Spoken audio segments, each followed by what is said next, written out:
Maraming salamat po sa pagtangkilik ng ating video. Hinihikayat ko po kayong mag-like and subscribe para ma-update kayo sa susunod na nakabanata. Tara at umpisahan na natin.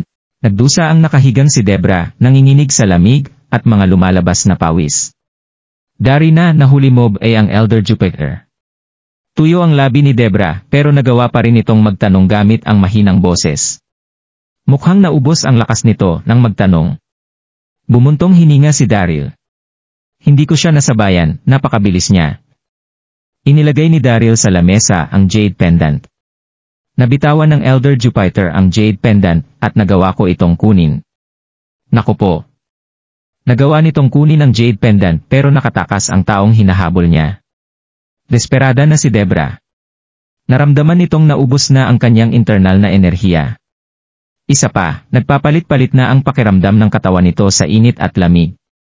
Sa parehong sandali, naramdaman nitong tila ba libo-libong langgam ang gumapang sa kanyang katawan dahilan kung bakit sobra itong nangati.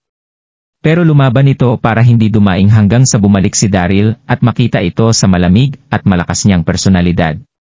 Pero hindi na kaya pang manood ni Daryl. Walang ibang pagpipilian si Debra kundi sabihin kay Daryl. Ikaw, lumabas ka dito. Hindi lumabas si Daryl, nakangiti itong nagsalita, Seckmaster, walang makakasagip sa'yo kung aalis ako.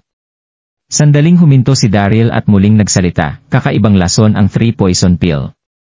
Kapag nainom mo ito, makakaramdam ang iyong katawan ng palipat-lipat na lamig, init, at pangangating pakiramdam.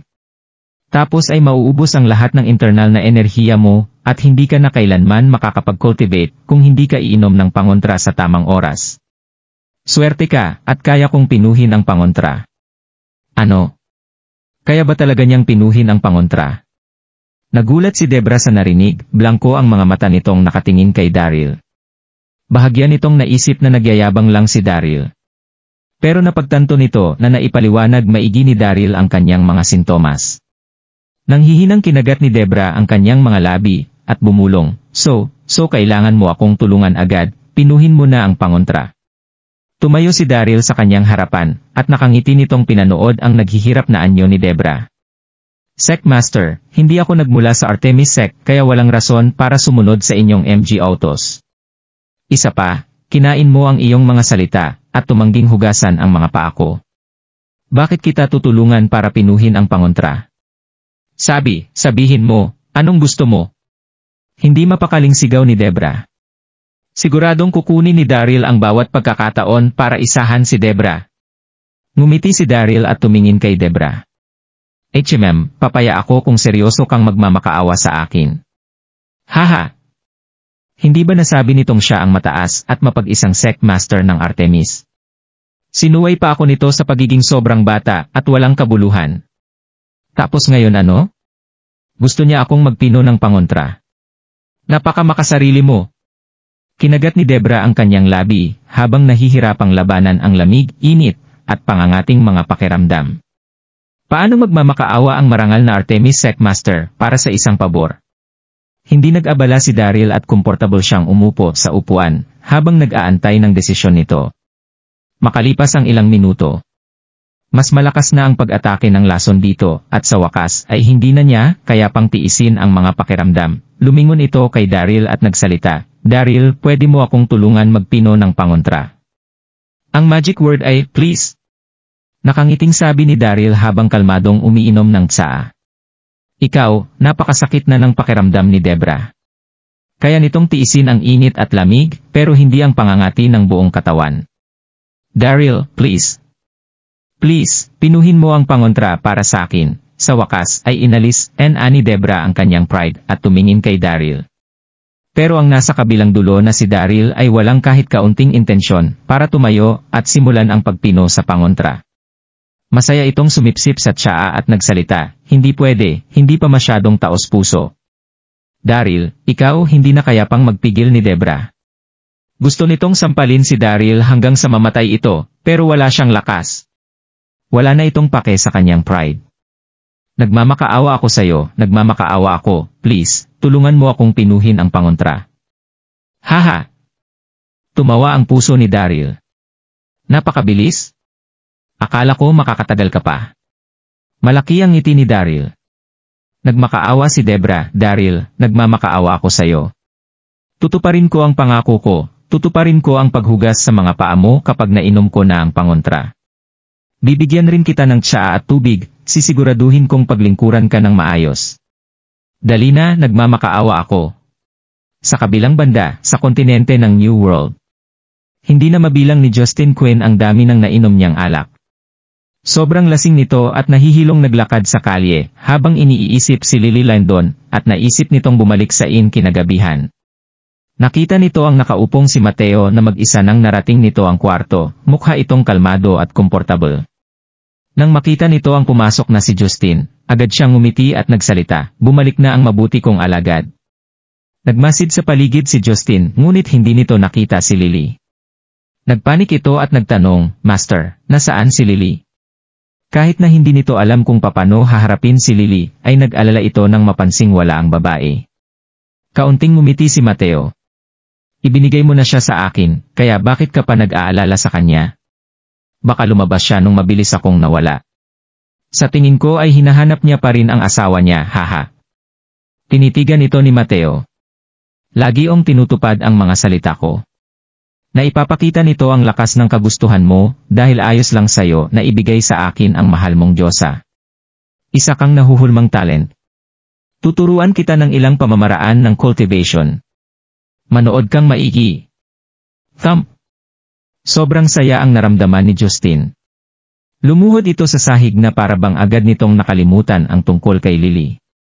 Nasabik itong ibagsak ang ulo sa sahig at respetadong yumuko. Salamat, Master.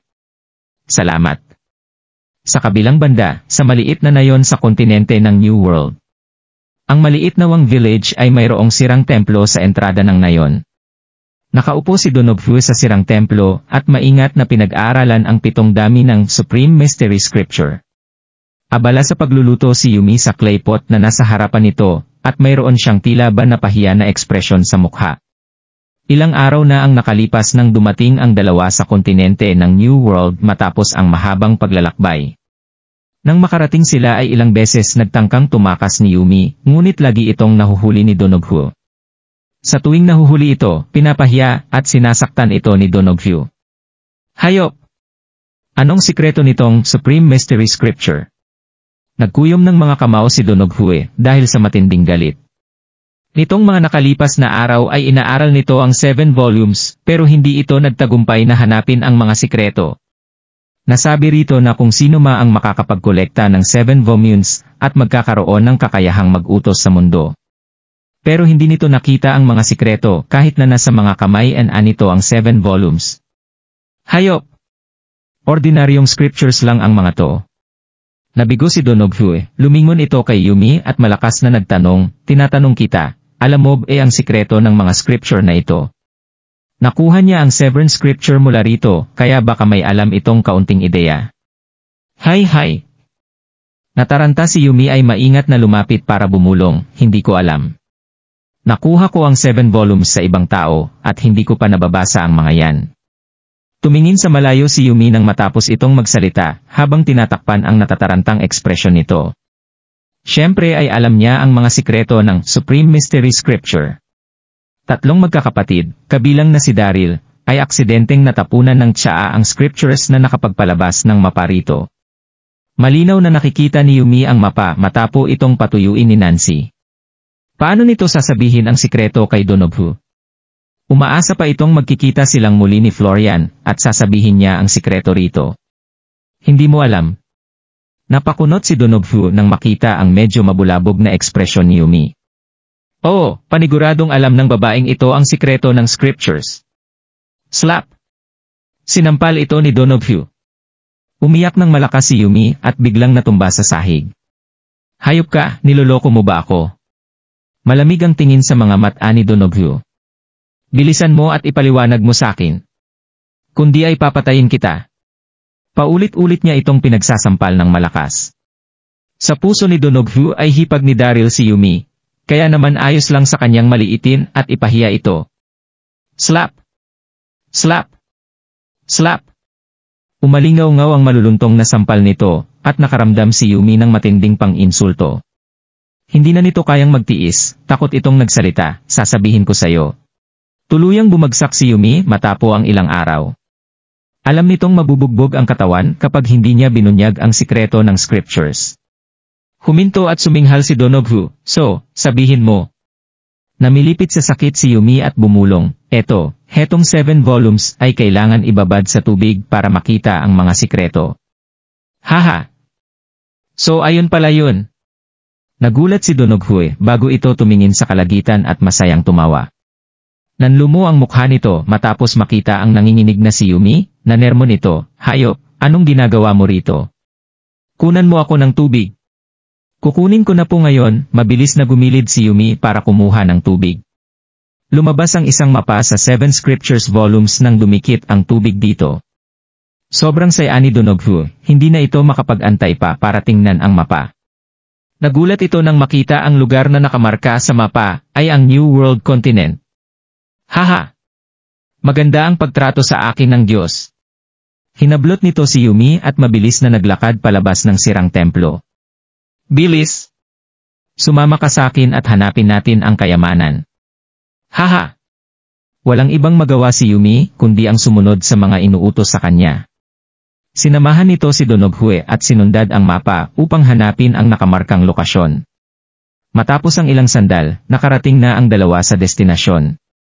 Ito ang nakakamanghang Escawa Mountains. Ito ang mga bundok na nakamarka sa mapa. Ang nakakamanghang Escawa Mountains ay nasa labas ng Royal City. Napakalaki ng bulubundukin, milya-milya ang lawak nito.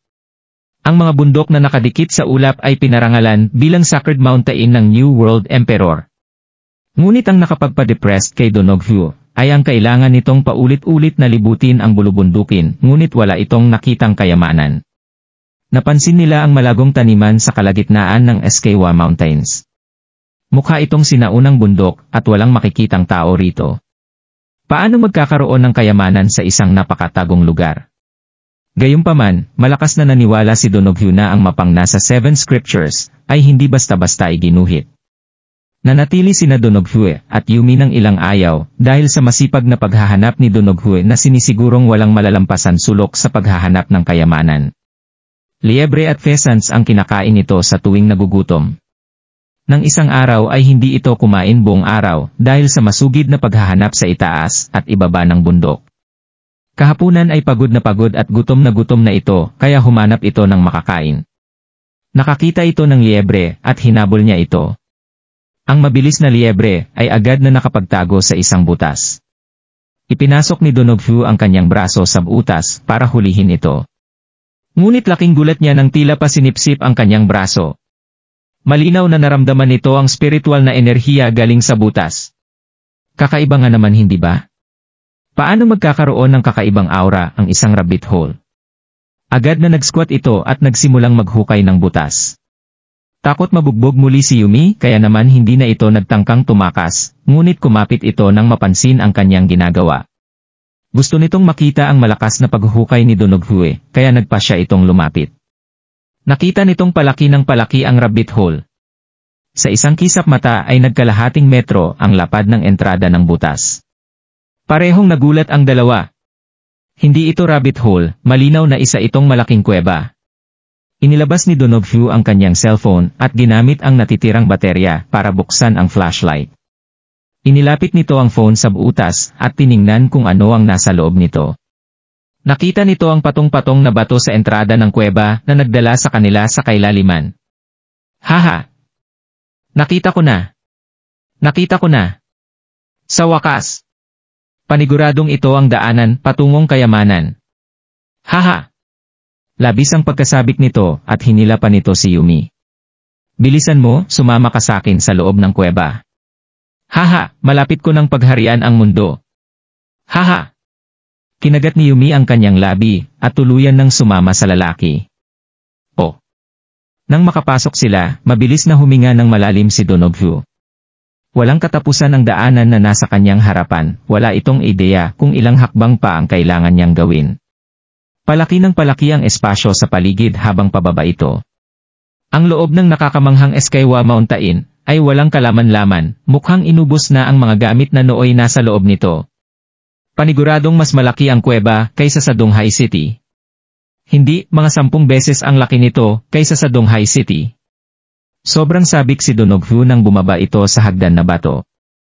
Madilim ang kuweba, pero matapos nitong maglakad ng kalahating oras ay napansin nito ang napakaliwanag na bahagi ng kuweba.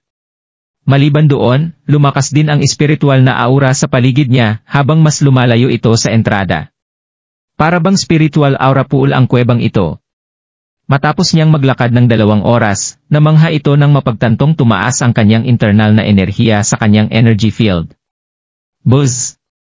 Isang level 5 Martial General si Donoghu, pero tumaas ito sa pagiging level 4 Martial Marquis. Kahit na ang katabi nitong si Yumi, ay tumaas sa pagiging Martial Marquis. Hindi maipaliwanag ang pagkasabik ni Donoghu at binilisan pa nito ang kanyang paglalakad ng hindi namamalayan, nagtungo ito sa mas malalim pang parte. Roar! Hindi katagalan ay may narinig itong pag-roar sa ilalim ng kuweba. Tunog dragon ito. Tama yon, pagsigaw ito ng isang dragon. Tumalbog ang puso ni Donoghu at napaisip. Walang dragon sa loob ng kuweba, hindi ba? Nanginig sa pagkasabik si Donoghu. Ang tunog ng dragon ay mahina at malayo pa noong una, ngunit habang mas lumalalim ang paglalakbay nito ay mas lumiliwanag rin ang mga tunog na kanyang narinig. Pakiramdam nito ay ilang taon ang tinagal bago nila marating ang dulo ng mga baitang. Isang malaking espasyo ang nakita nila, kasing laki ito ng dosenang syudad. Mayroong malaking jade na entablado sa gitna ng malaking espasyo. Lumiwanag ang jade platform, maputi at malinaw na malinaw ito. Nasa 300 talampakan ang haba nito, higit sa 100 talampakan ang lapad, at higit 10 talampakan ang taas. Nakadikit ang isang malaking palakol sa itaas ng entablado ng white jade. Ang malaking palakol ay higit sa 2 talampakan ang haba, at higit sa kalahating talampakan naman ang lapad nito, na ibunyag ang mga sinaunang pagbabago nito sa buhay. Mukhang napakalakas nito. Narinig ni Donoghu ang sigaw ng dragon mula sa higanteng palakol. Itong kinakalawang na palakol ang sinasabing kayamanan na nakasaad sa scriptures. Makokontrol ko na ang mundo kapag nakuha ko ang palakol na ito. Ilang minutong nagtaka si Donoghu bago ito bumalik sa kabihasnan. Tumalon ito sa jade platform at inoberbahang maigi ang palakol.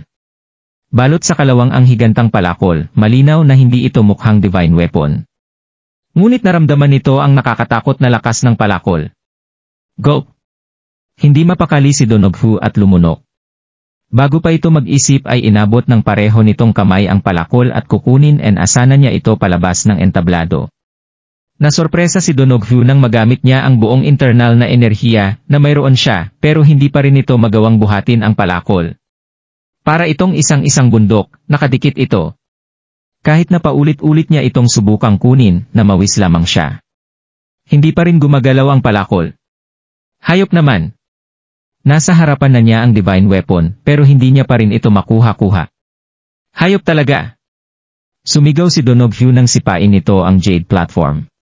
Lumingon ito at sinigawan si Yumi. Hoy hayop na babae, lumapit ka dito. Tingnan natin kung mayaangat natin to pareho. Kinagat ni Yumi ang kanyang labi at naglakad palapit kay Donoghu. Inabot ng 2 nitong kamay ang palakol. Hihilahin natin to pagkabilang ko ng 3, malamig na utos ni Donoghu. Narinig mo ba ako, hayop na babae? Oo, mahinang sabi ni Yumi. 1, 2, 3. Sumigaw si Donoghu at buong lakas na itinaas ang palakol, pero hindi pa rin ito gumagalaw. BTCH, lakasan mo pa. Sinipa nito si Yumi. Pagbilang ko ng 3, gamitin mo ang buong lakas mo. Kailangan mong maiangat ang palakol na to. Narinig mo ba ako? Narinig kita, mahinang sagot ni Yumi. Galit ang tingin sa mga mata nito. Nakapagdesisyon na ito, kahit ano paman, hindi nito hahayaang makuha ni Donoghu ang palakol. Divine weapon ang palakol na yon. Kailangang mapasa kamay ito ni Florian. 1, 2, 3. Sumigaw si Donoghu, habang buong lakas na sinubukang iangat ang palakol. Biglang itinaas ni Yumi ang kanyang kamay, inalis nito ang kanyang hairpin, at sinaksak sa lig ni Donoghu. Mamatay ka na. Malamig na sigaw ni Yumi. Narating ng hawak nitong hairpin ang lig ni Donoghu sa isang kisap mata. Napuno na si Yumi sa mga pangmamaliit ni Donoghu. Gusto niya itong durugin, pero wala itong tsansang lumaban pabalik. Sinamantala nito ang nasa palakol na astensyon ni Donoghu. Alam niyang ito na ang pagkakataon para umaksyon. Wala nang pagkakataon pa kung papalampasin niya ito. Kaya naman agad niya itong inatake, gusto niya itong patayin. Matapos mamatay ni Donoghu, mapapasakamay na ni Florian ang divine weapon. Ikaw. Namuo ang pawis sa noo ni Donoghu. Napansin nito ang nakaambang panganib kaya mabilis itong umiwas. Screech. Ibinaon ni Yumi ang hairpin sa balikat nito. Huminga ng malalim si Donoghu. Isang nakakatakot na pangyayari. Sa kabutihang palad ay mabilis itong kumilos. Kundi ay tutusok sa lig nito ang harpin. Nabutas ang balikat ni Donoghu, tumalsik ang dugo nito sa higanteng palakol. Sino ka para atakihin ako, hayop na babae? Mabagal na lumingon sa direksyon nito si Donoghu, napakapula ng mga mata nito nang lapitan si Yumi. Namutla ang mukha ni Yumi, hindi nito inakalang mabibigo ang maingat na pag-atake. Slap! Galit ito nang lumapit kay Yumi upang sampalin ito ng malakas. Nakarinig ito ng ungol na pagdaing. Napalipad si Yumi ng higit 10 talampakan mula sa Jade platform bago ito tuluyang bumagsak palabas. P50. Lumabas ang napakaraming dugo mula sa bibig ni Yumi. Hindi niya ito hahayaang makawala. Lumapit siya rito, at paulit-ulit na sinampal ang mga pisngi nito. Crack! Mula sa kanilang likuran ay narinig ang isang malakas na ingay. Lumingon si Donoghu at nakita nito ang bumukas na higanteng palakol. Nadikit ang dugo ni Donoghu sa higanteng palakol dahilan kung bakit nagising ang divine weapon. Naramdaman nito ang bayolenteng lakas na nanggaling sa higanteng palakol. Crack! Bumuka ang mga kalawang na parang sapot ng gagamba. Maningning na gintong ilaw ang nagliwanag mula sa mga biyak dahilan kung bakit nagliwanag ang buong kuweba na parabang maaraw ang panahon. Tinakpan ni Donoghu ng kanyang kamay ang kanyang mga mata, nakakasilawa ang gintong ilaw. Rumble! Bago pa man makapag-react si Donoghu, ay naramdaman ito ang bayolenteng pagyanig sa kanyang mga paa, tila mayroong lindol. Nalaglag ang mga bato sa kanyang ulo, habang malakas na yumanig ang buong nakakamanghang Escawa Mountains. Isa itong pagguho ng lupa. Nagulat ang nasa sahig na si Yumi. Aray! Napahinga ng malalim si Donoghu sa nakita, na sorpresa at natuwa ito. Mabilis itong lumapit at nakitang tuluyang natanggal ang mga kalawang sa higanteng palakol at kita ang gold na anyo sa ilalim. Malinaw ang mga nakaukit na dragon sa gintong palakol. Mayroong sinauna at sagradong aura ang gintong palakol. Nasabik si Donoghu. Siguro ay nagising ang palakol nang tumalsik dito ang kanyang dugo. Natagpuan nito ang kanyang master. Huminga ng maluwag si Donoghu, nang malakas niyang nahila ang palakol, hindi nito inasahang mabilis niya itong makukuha. Tumingin sa ulap si Donoghu, at tumawa ng malakas. Mukhang kinilala nito ang kanyang master, dahil lang sa patak ng dugo, at mabilis na itong makukuha. Malamig itong tumingin kay Yumi. Paano nagtangka ang hayop na to na atakihin siya? Pero aksidente ang pagkatalsik ng dugo niya sa palakol dahil sa kanyang pag-atake, kundi ay hindi nito mabubuhat ang banal na sandata. Labis ang pagkasabik ni Donoghu, ramdam nito ang masamang kapangyarihang dala ng higanteng palakol. Mataas itong tumalon at lumipad sa ere. Di katagalan ay ako na ang maghahari sa mundo gamit ang banal na sandatang ito. Ako ang magiging pinakamalakas na pinuno. Sobra ang pagkasabik nito at tila ba nalunod sa pagkabaliw. Tumawa ito ng tumawa at ikinuway ang hawak nitong higanteng palakol. Sunod-sunod na sumabog ang nakakatakot na kapangyarihan mula sa palakol, malakas itong nagpaikot sa kanya. Boom! Ang nakakakilabot na kapangyarihan ay nagdulot ng matinding pagyanig sa buong nakakamanghang Escawa Mountain. Lumabas ang internal na enerhiya ng palakol at lumipat sa katawan ni Donoghu. Lubhang tumaas ang kanyang lakas. Sa isang kisap mata ay naabot nito ang Martial Saint level. At patuloy pang tumataas ang kanyang internal na enerhiya. Nang iangat nito ang higanteng palakol ay matinding nayanig ang siyam na mainland ng daigdig. Namuo ang madilim na ulap sa malinaw na kalangitan. Nagmistulang apokalipse. Nagpanik ang lahat ng nasa mainland.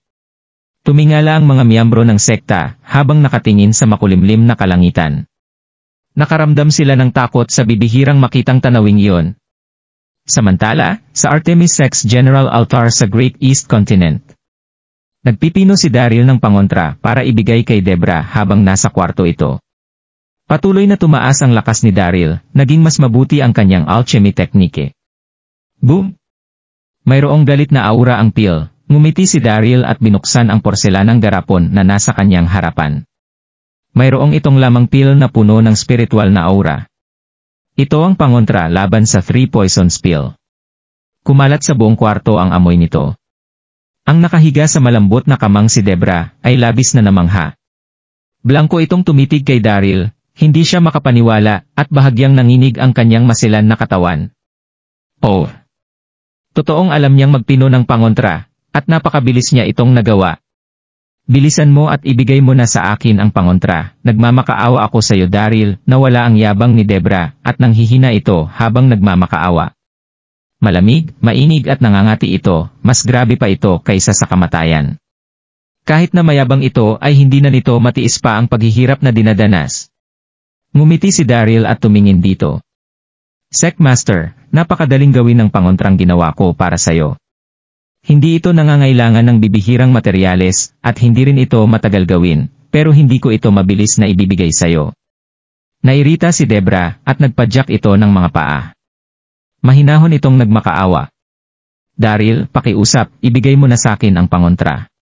Kung ililigtas mo ako ay hugasan ko ang mga paa mo, at paglilingkuran kita. Gagawin ko ang lahat para sayo. Lumakas ang bisa ng 3 poisons pill, hindi na kaya pang magtiis ni Debra. Mahina at namamaga na ang katawan nito, at wala na itong lakas. Totoo bang agawin mo ang lahat kapag binigay ko sa iyo ang antidote? Tinukso ito ni Daryl nang magulat ito sa itsura ni Debra. Kinagat nito ang kanyang labi at tumango. Gustong tumawa ni Daryl. Nakakamangha ang ganda nito kapag nanghihina. Naging mapaglaro si Daryl, lumabas ang ngiti sa magkabilang sulok ng kanyang mga labi. Bakit hindi mo ako tawaging my dear hubby? Sabi ni Daryl nang komportable itong umupo sa katabing upuan ni Debra. Ano? Nagulat si Debra. Namula ang mukha nito at halos dumugo na ang kanyang mga labi dahil patuloy pa rin ang pagkagat niya rito. Ang puro at marangal ang Artemis Sectmaster. Kung tatawagin siya nitong hubby ay madudungisan ang pangalan nito. Huwag kang lumampas sa linya. Bumulong si Debra nang yumuko ito. Galit at nahiya ito, pero hindi niya kayang ibaba ang kanyang sarili. Desperada itong humiling na palitan ni Daryl ang mga kondisyon. Kung sa bagay ay maaari niya naman itong tawaging my dear hubby. Tumawa si Daryl nang kumalat sa mukha nito ang mapaglarong ekspresyon. Sige, kung ayaw mong gawin yon ay kalimutan mo na ang tungkol sa lahat. Hindi pa ako kumakain mula paggising, dapat ay uminom ako ng ilang pills para magkalaman ang sikmura ko. Ang pangontrang ito ay hindi makasasama sa katawan ko. Kinuha nito ang pill at ilalagay na sana sa kanyang bibig. Wag. Hindi napakali si Debra, matindi ang pamumula sa pisngi nito. Lumakas ang epekto ng 3 poisons pill, kaya wala na itong ibang nagawa kundi ang kagatin ang mga labi, at mahinang nagsalita, magaling, my dear hubby. Mas pumula pa ang kanyang mukha pagkasabi nito. Bilang Artemis Sectmaster, hindi nito inakalang masasabi niya ang mga kahiyahiyang salita. Mabuti na lamang at walang ibang tao sa loob ng kwarto, kundi ay hindi ito titiklop kahit na mamatay pa siya sa sakit. Maganda ang naging pakiramdam ni Daryl at gusto na nitong tumawa. Nangyari ang inaasahan nito. My dear wife, lumapit ka rito. Para sa iyo ang pangontrang ito. Nakangiting sabi ni Daryl at inihagis nito ang pangontra kay Debra. Mabilis itong nasalo ni Debra. Bahagyang bumuka ang mapupula nitong labi at nilunok ang pill. Nakatitig sa katawan ni Debra ang mga mata ni Daryl. Hindi nito maipagkakailang si Debra ang pinakamagandang diyosa, lalo na sa perpekto nitong hubog. Makinis at walang kamalian sa katawan nito, napaka-sexy nitong tingnan kahit saan mang anggulo. Nang pasikreto itong nagbuntong hininga, ay biglang bayolenteng yumanig ang lupa na parabang babagsak ang buong mundo. Hayop naman! Anong nangyari? Lumilindol na? Napaatras si Daryl, mabilis itong lumabas ng hall. Lumabas din ang lahat ng miyembro ng Artemis sect, nahirapang lumakad ang mga ito. Matindi ang pagkagulat sa mga mukha nito habang nakatingin sa itaas. Balot sa itim na ulap ang kalangitan at yumanig ito. Tumama sa kalangitan ang gold na ilaw sa direksyong Hilaga-Kanluran, kung saan ang direksyon ng New World Continent. Mabagal na lumabas si Debra sa kanyang kwarto. Naging mas maayos na ang pakiramdam nito matapos inumin ang pill. Nakita nito ang gold na ilaw sa kalayuan, hindi maitago ng maganda nitong mukha ang matinding pagkagulat. Isa itong anomalya at yumanig ang daigdig. Para bang nahanap na ang walang kapantay na banal na sandala. Ano? Banal na sandata. Nagulat si Daryl sa narinig. Lumingon ito kay Debra para magtanong, totoo bang mayroong mga banal na sandata sa mundo? Nahahati sa 7 antas ang mga sandata, pula, kahel, dilaw, berde, asul, indigo, at lila. Kung mayroong banal na sandata, ano ang magiging ranggo nito? Hindi lamang ito banal na sandata, isa itong walang kapantay na banal na sandata. Mabagal na sabi ni Debra. Kahit na ang mga abanal na sandata na gaya ng planta infan at magic cudgel ay hindi magdudulot ng ganoong kalakas na pagyanig. Kinilabutan si Daryl. Samantala sa Emisec Hall sa kabundukan ng Imi na nasa kontinente ng World Universe. Nakatayo sa entrada ng hall ang proud na si Aurora, tumingala ito sa langit. Sa likuran nito, tumingala rin ang mga nakakatandang miyembro ng Emisec pati na rin ang ilang mayayamang miyembro, walang masabi ang mga ito. Pinatawag ni Aurora ang mga nakakatanda upang mapag-usapan ang mga maaaring gawin kay Chester. Matapos ang digmaan laban sa Eternal Life Palace ay nanalo ang Emisec, pero hindi naging masaya ang sitwasyon para sa kanila. Natutunan ni Aurora na handang magsanib ang Eternal Life Palace sect at Flower Mountain para umatake. Sa kalagitnaan ng pag-uusap ay biglang yumanig ang bundok. Nagulat ang lahat. Tumama ang gintong ilaw sa langit at lupa sa direksyon ng New World Continent. Mahinang nagsalita si Aurora, isang anomalya at yumanig ang daigdig, mukhang nahanap na ang walang kapantay na banal na sandata ay mag-iiba ang mundo.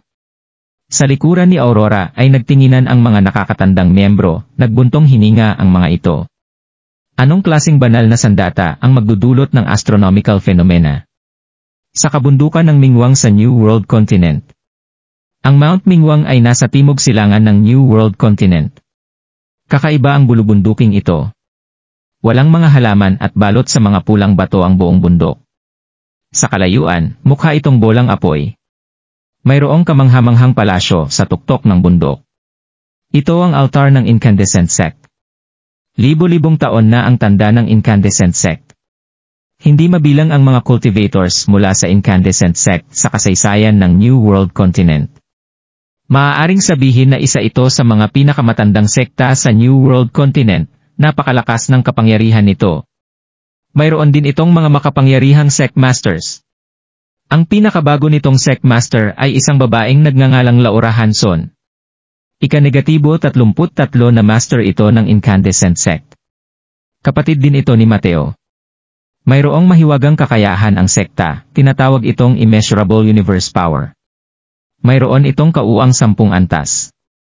Hanggang antas 7 lang ang kayang i-cultivate ng mga naging sect master nito, pero nasa antas 8 na ang narating ni Laura. Sa maliwanag na hall, umupo si Laura sa trono.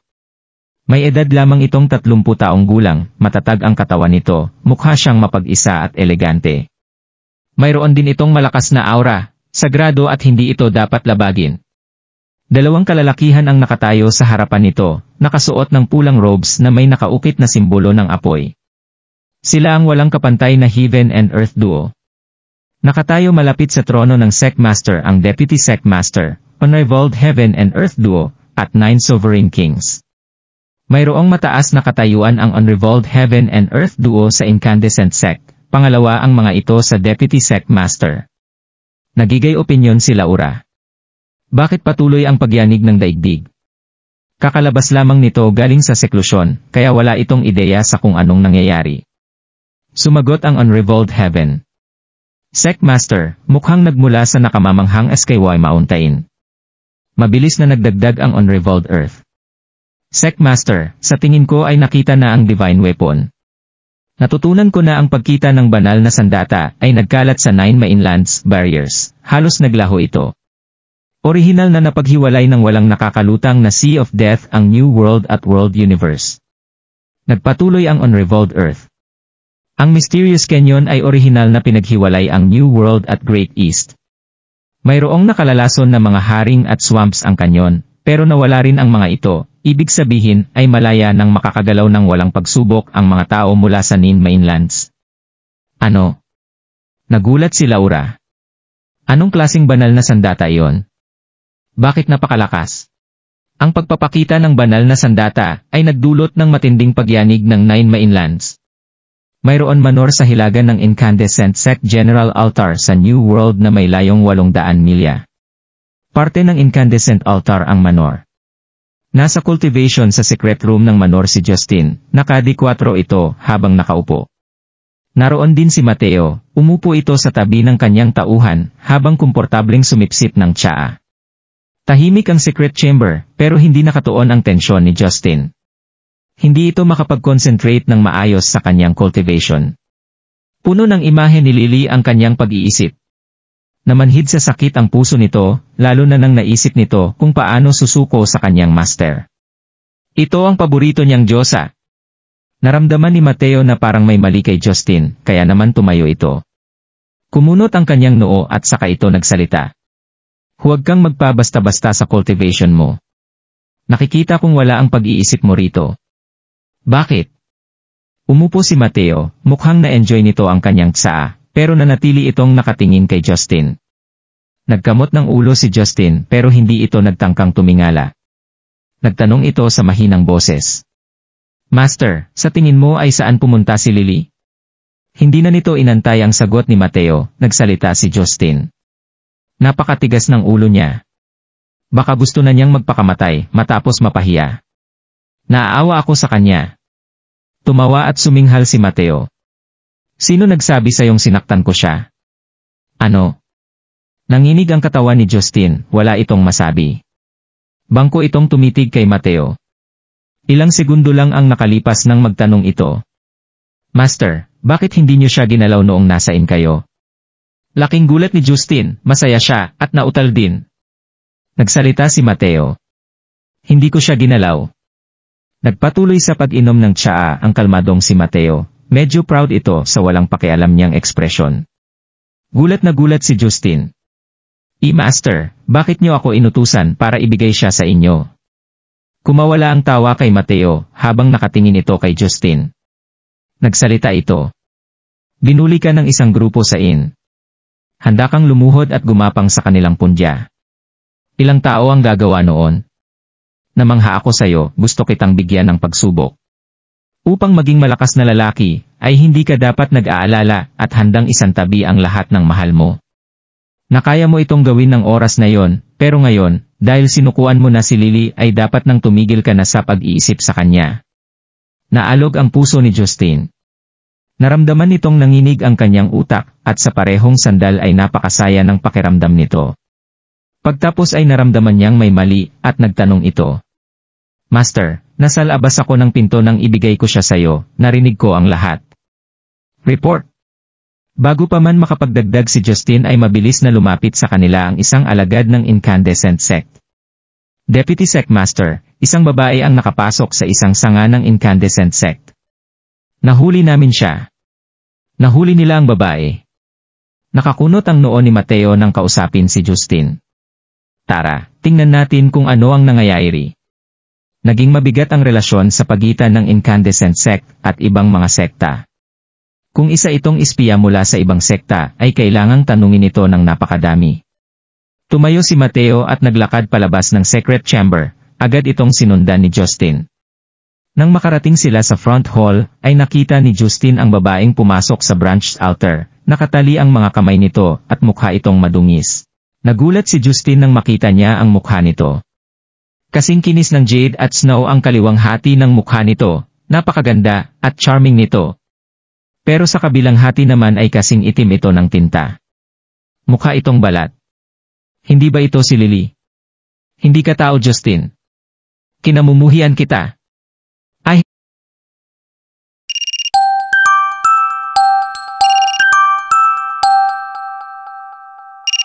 Hate you! Sigaw ni Lily habang tumutulo ang mga luha nito. Nabagabag si Lily matapos nitong umalis sa inn, kaya naman para itong nahihilong naglakad. Wala itong ideya kung saan siya patungo hanggang sa narating nito ang branch altar.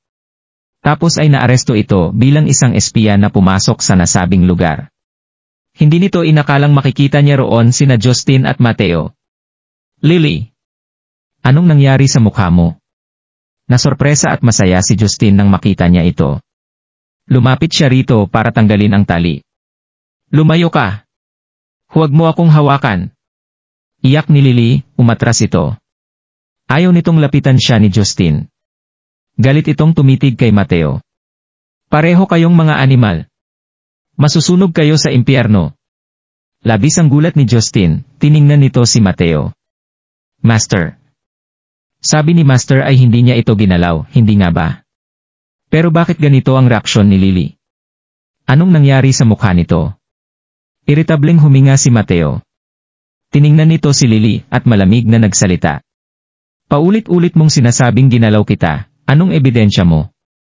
Ikaw. Nairita na si Lily, matapang itong tumitig kay Mateo. Noong nasa inn. Alam mo ang ginawa mo sa akin. Naaalala nitong hindi angkop ang kanyang kasuotan at basa siyang nakaupo sa tub. Hindi ba't sapat na ebidensya na yon? Malamig nang ngumiti si Mateo. Nakabihis ka at nakababad sa bathtub. Siyempre ay magiging magulo ang damit mo. Inilagay kita sa tub para maging show na ginawa ko para sa aking mga tagasunod. Isa lamang itong pagsubok. Hindi kita ginalaw. Tiningnan nitong maigi si Lily. Bilang babae, hindi mo man lang alam kung nilapastangan ka ba. Napakawalang katuturan mo naman para pagbintangan ako ng ganun lang. Isa pa, sinanay ko ang hindi mapapantayang universe power. Hindi ako makakalapit sa kabilang kasarian ng 3 taon. Kahit na nasa harapan ko pa ang isang diwata, ay hindi ko siya gagalawin, ikaw pa kaya, pangit na halimaw. Ikaw, walang masabi si Lily nang marinig niya ito. Hindi nito maalalang may sugat ang kanyang himen, o nakaramdam man lang ng hindi pagkakomportable matapos ang insidente sa inn. Tinawag itong pangit na halimaw ni Mateo, tumusok na parang mga karayom ang mga salita nito sa kanyang puso. Hindi maipaliwanag ang pangingitim na parang tinta ng kalatahing muka ni Lily nang umalis ito sa inn. Mula sa pagiging beautiful swan at naging ugly duckling ito sa loob lang ng isang gabi, gulat na gulat si Lily at nagsimula itong umiyak. Kahit na hindi mo ako dinungisan, ginawa mo pa rin akong ganito. Hindi ako mukha tao o multo. Kinamumuhian kita. I hate you. Tumahimik ka na please. Humakbang palapit si Mateo at sinampal ang mukha ni Lily. Slap! Natumba sa sahig si Lily dahil sa sampal na yon. Ito ang incandescent sect. Isa kang pangit na halimaw at gumagawa ka ng malaking ingay dito. Saan ko ba nilagay ang mukha ko nilang Deputy Sect Master? Malamig na pagtaliwas ni Mateo.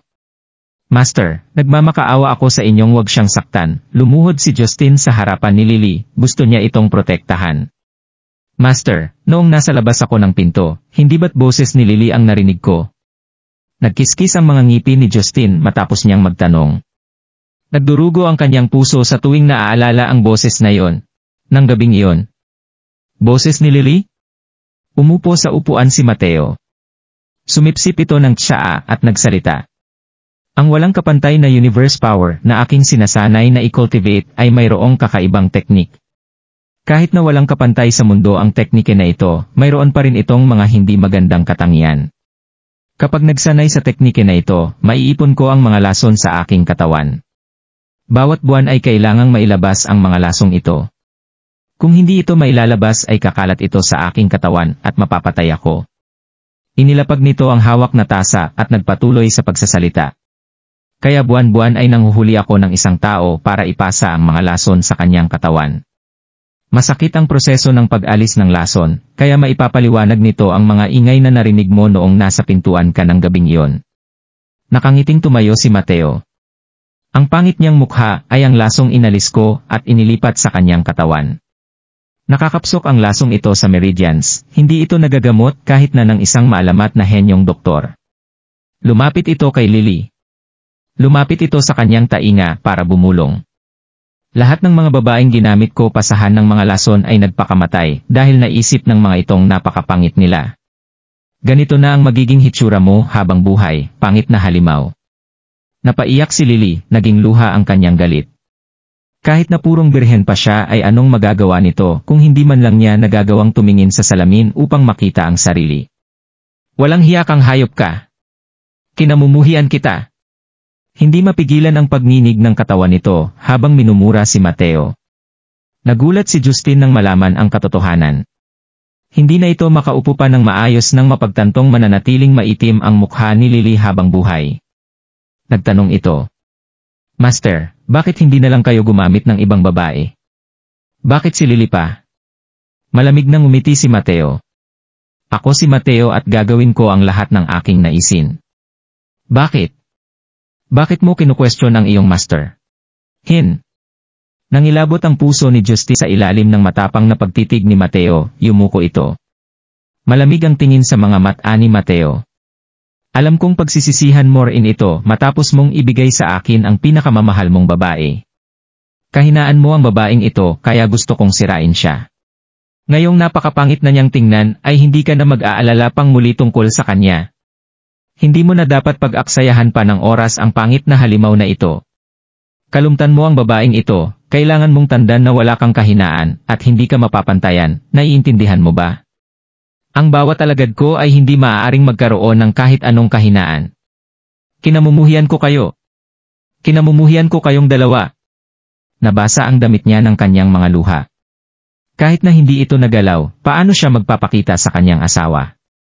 1,000 beses ang pagkapangit ng kanyang hitsura kaysa sa isang ordinaryong babae. Paano siya mag-stand out kina Yvonne at Monica? Mabuti pang mamatay na lang siya. Kumunot ang noo ni Mateo. Tinatamad na itong ipagpatuloy ang walang kabuluhang pag-uusap, kaya naman galit itong sumigaw. Ilayo niyo sa akin ang pangit na babaeng ito. Agad na lumapit ang dalawang alagad upang ilayo si Lily. Huwag niyo akong hawakan. Nagpatuloy sa pag-iyak si Lily. Tumakbo ito palayo nang maupog ang ulo nito sa isang haligi. Thump! Umalingaw-ngaw sa buong hall ang malakas na ingay. Mababaliw si Justin kung makikita niya ito bago pa man ang mga nangyari.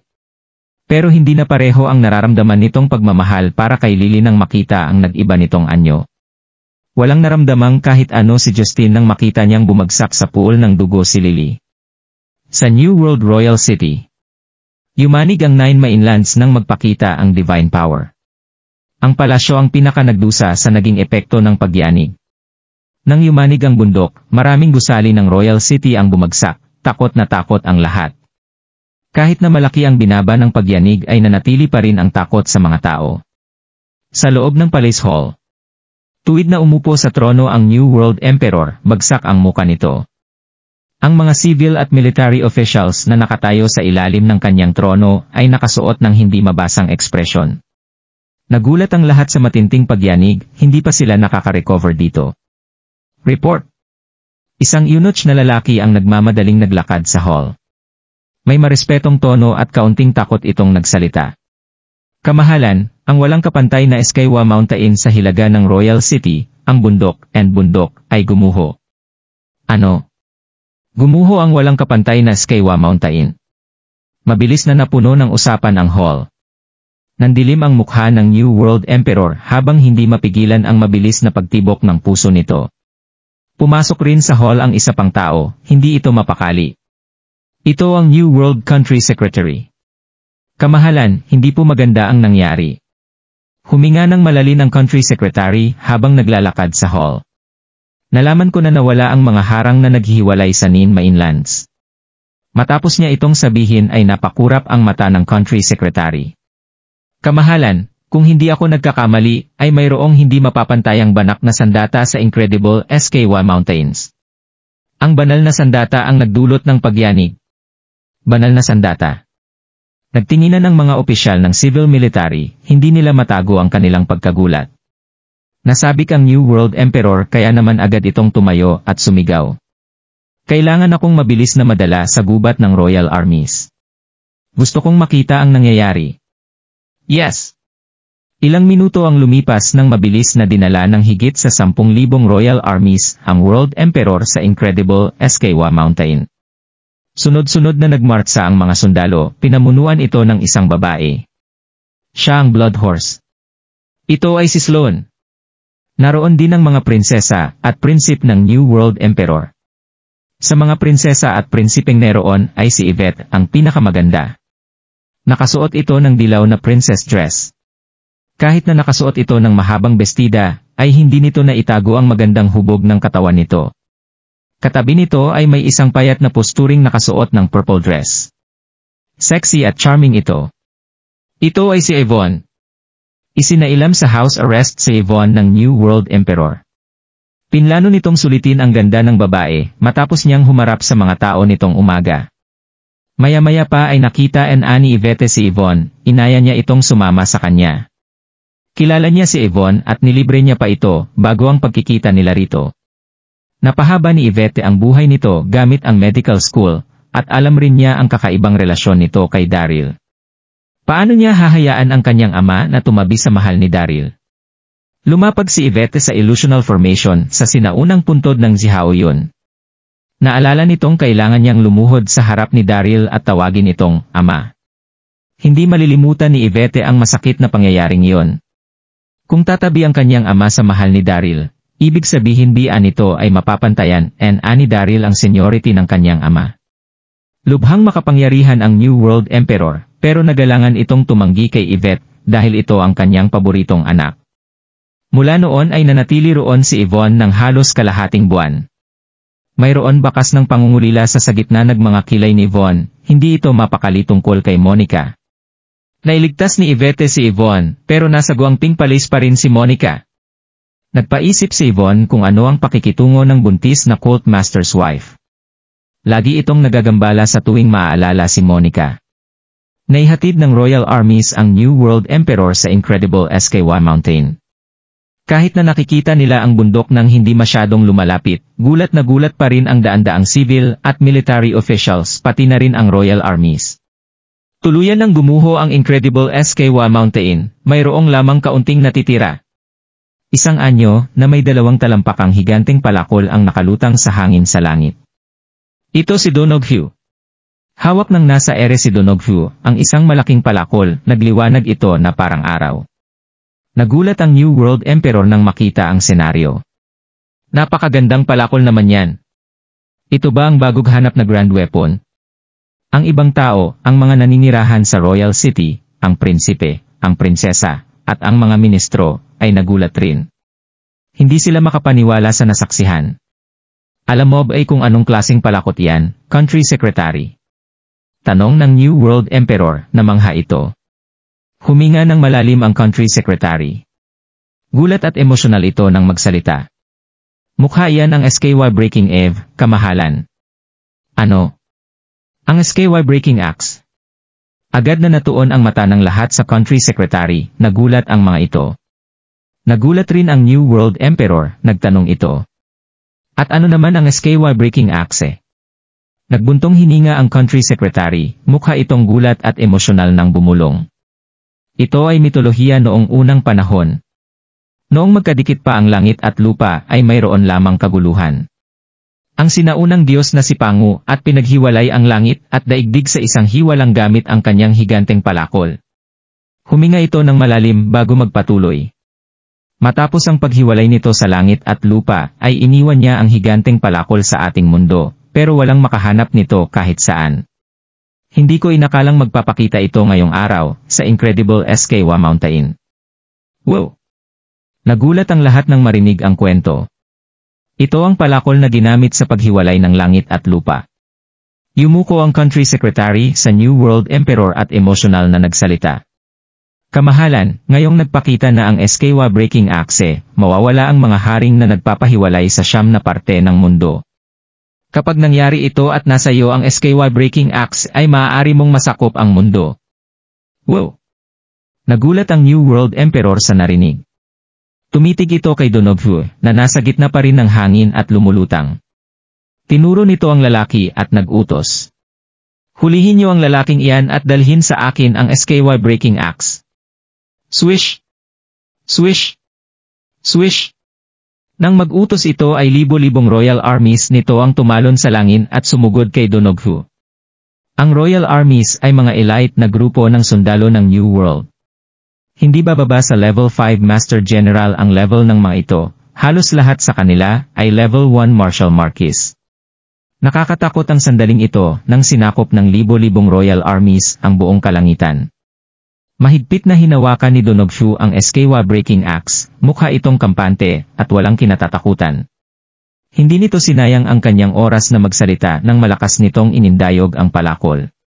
Bang! Nagduloy ng malakas na ingay ang higanteng palakol. Nang sumunod na sandal ay nagpakita ang gintong ilaw na tila ba pinaghihiwalay nito ang langit at lupa, sumikat rin ang liwanag sa royal armies. Mamatay kayo! Pagsigaw ni Donoghu. Arf! Sa isang kisap mata, libo-libong royal armimes ang napasigaw sa sakit ng malaglag ito mula sa langit at bumagsal sa iba't ibang pool ng dugo. Nang mangyari ito ay napahinga ng malalim ang mga ministro dahil sa gulat at takot. Kakapasok pa lang sa level ng Martial Saint ang lalaking nasa ere. Ngunit hawak nito ang SKY Breaking Sword kaya naman timindi ang kanyang kapangyarihan. Isa itong grand weapon. Nagulat ang New World Emperor, naramdaman nito na tila ba nasusunog ang kanyang mga mata. Ako lang ang maaaring magkaroon ng napakalakas na grand weapon. Sa isip-sisip ng New World Emperor. Dapat ko siyang sugurin, kamahalan. Nandilim ang mukha ng country secretary. Habang nagsasalita ito ay tumalon siya sa langit at sinugod si Donoghu. Tutulungan kita, country secretary. Tumayo sa gilid si Sloan. Kinilabutan ang kanyang katawan nang iginuhit nito ang kanyang tang sword at tumalon paabante. Inilabas ng country secretary at nisloan ang kanilang internal na enerhiya at mukhang nag-crack ang langit. Sila ang mga guardian ng New World. Nakatira sa Royal City ang country secretary at mataal na itong tagasunod ng emperor.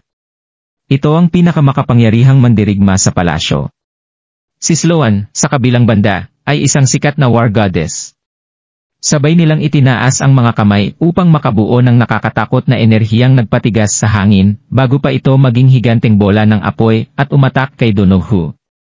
Kinabahan ng mga manonood na nasa ibaba nang masaksihan nila ang pangyayari. Tumaas ang temperatura sa paligid dahil sa bolang apoy. Nasorpresa si Donoghu, mabilis niya itong hinarang gamit ang SKY Breaking Sword. Bang! Bumangga rito ang bolang apoy. Dumura ng dugo si Donoghu nang lumipad ang katawan nito. Kahit nakawak nito ang SKY Breaking Sword ay nahirapan pa rin ito sa pagdepensa sa kanyang sarili laban sa atak. Nang malaglag ang bolang apoy ay hinila ni Sloan ang mahabang leather belt mula sa kanyang baywang at ihinampas ito kay Donoghu. Sumigaw sa sakit si Donoghu nang malakas itong natamaan ng belt at malalim na nahiwa ang kanyang laman. Hindi pa rin ito sumuko, malakas nitong iginuhit sa air ang SKY Breaking Sword. Sa kasamaang palad ay nagamit na niya ang buong lakas. Nahigop ng palakol ang kanyang internal na enerhiya, pero mayroon itong napakalakas na kapangyarihan, halos napunit nito ang nakapalibot na hangin.